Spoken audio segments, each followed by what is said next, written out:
kujutage ette, et olete advokaat, kelle poole pöördub ema, kes on just kaotanud oma lapse esimesel koolipäeval, sest kool langes terrorismirünnaku ohvriks.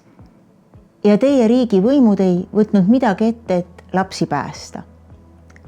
Või et teie abi paluvad pensionärid, kes leiavad, et riik pole piisavalt teinud selleks, et hoida ära kliima soojenemist.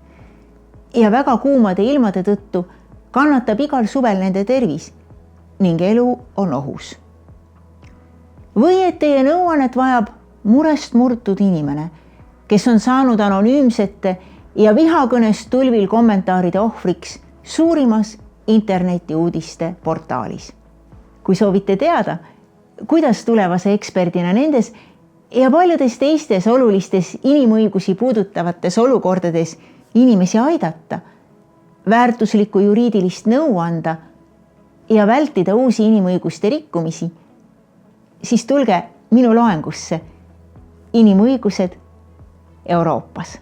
Olen doktor Julia Lafranc, Tartu Ülikooli külalisprofessor ja Eesti riigikohtunik.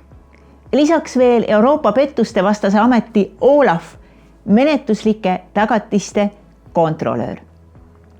Aastatel 2011 kuni 2020 olin aga Euroopa Inimõiguste Kohtu kohtunik Strasbourgis ja seega tunnen väga hästi Euroopa Inimõiguste Kohtu tööd nii teoorias kui ka tegelikkuses ja saan tuua tuhandeid näiteid praktikast.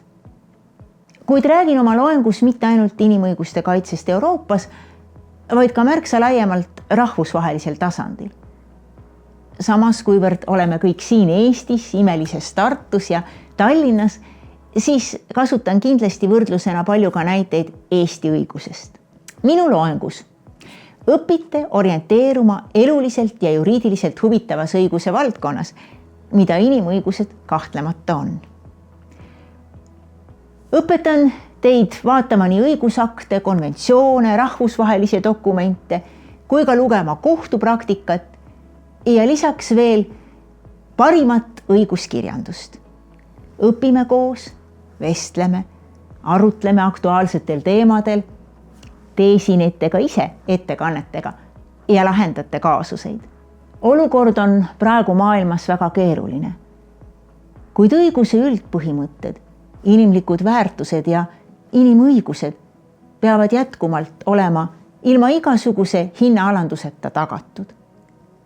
Haritud juristil tuleb olla inimõigustega tuttav, et aru saada, millal neid rikutakse ja mismoodi hädasolijaid kaitsta ning rikkumistele tähelepanu juhtida. Inimväärikuse, inimlikkuse ja õigluse hoidmiseks pole midagi olulisemat kui inimõigustest kinnipidamine. See on nagu õhu hingamine, mida me siis ei märkagi, kui kõik läheb hästi, aga kui me satume traagilisse olukorda, siis muutub see hindamatuks.